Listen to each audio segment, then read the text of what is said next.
નમસ્કાર દર્શક મિત્રો, હું છું અજીતસિંહ ઠાકુર। નવસારી રેલવે સ્ટેશનનો આ જે મુખ્ય માર્ગ છે, આપ જોઈ શકો છો, હું હાલ રેલવે સ્ટેશનના મુખ્ય માર્ગ પર છું। આ માર્ગ સ્ટેશનથી જૂના થાણા તરફ, કુવાડા તરફ જાય છે। આજે અહીં જે બતાવવાનું જે ખાસ છે કે આ મુખ્ય રોડ ઉપર પાછલા ઘણા દિવસથી ડ્રેનેજ ઉભરાઈ રહ્યું છે। આ તમે હું કેમેરામેનને કહીશ કે વિઝ્યુઅલ મારીને જરાક નજીકથી દ્રશ્યો બતાવે।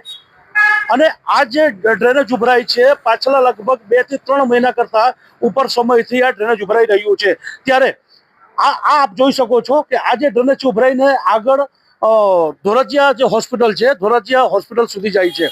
અને આ ડ્રેનેજમાંથી રોજે રોજ ગંદા પાણીમાંથી, ગંદુ ડ્રેનેજમાંથી વાહનો પસાર થઈ રહ્યા છે, લોકો પસાર થઈ રહ્યા છે। અને વારંવાર મહાનગરપાલિકા તંત્રને રજૂઆત કરવા છતાં મહાનગરપાલિકા તંત્ર આમાં નિષ્ફળ ક્યાંય ને ક્યાંક દેખાઈ રહ્યું છે। એક તરફ નવી નવી ટેકનોલોજી મહાનગરપાલિકામાં આવી છે એવી વાતો કરવામાં આવે છે અધિકારીઓ દ્વારા, પરંતુ સફાઈના નામે ક્યાંય ને ક્યાંક ડ્રેનેજ, અને ખાસ કરીને જો ડ્રેનેજની વાત કરીએ તો ડ્રેનેજની સફાઈ કરવામાં મહાનગરપાલિકા નિષ્ફળ ગયું છે। ત્યારે મહાનગરપાલિકાના કમિશનરશ્રીને મારી ખાસ વિનંતી છે અને ખાસ અરજ છે કે આ જે ડ્રેનેજ છે એ પાછલા 2 થી 3 મહિનાથી ઉભરાઈ રહ્યું છે અને લોકો ખૂબ હેરાન પરેશાન છે। અને હું દ્રશ્યમાં એકવાર ફરી આપને બતાવું છું કે આ ડ્રેનેજ સતત ઉભરાઈને ધોરજીયા હોસ્પિટલ સુધી જાય છે, જેથી અહીં જે ધંધાર્થી લોકો છે, જે અહીં હોટલ લઈને બેઠા છે, દુકાનો લઈને બેઠા છે, એ લોકોને ખૂબ તકલીફ વેઠવી પડી રહી છે। ત્યારે તાત્કાલિક અસરથી આની સાફ સફાઈ કરવામાં આવે અને ડ્રેનેજ જ્યાં પણ ચોકઅપ થતું હોય તો એને સફાઈ કરવામાં આવે, જેથી કે યોગ્ય રીતે આનો નિકાલ થાય, એ સમયની માંગ છે। આપની દુકાન ચાલે છે અહીંયા, મારી સાથે એક અહીં દુકાનના સંચાલક છે ભાઈશ્રી, તેમને જાણીશું કે આ જે ડ્રેનેજની જે સમસ્યા છે એ કેટલા સમયથી છે?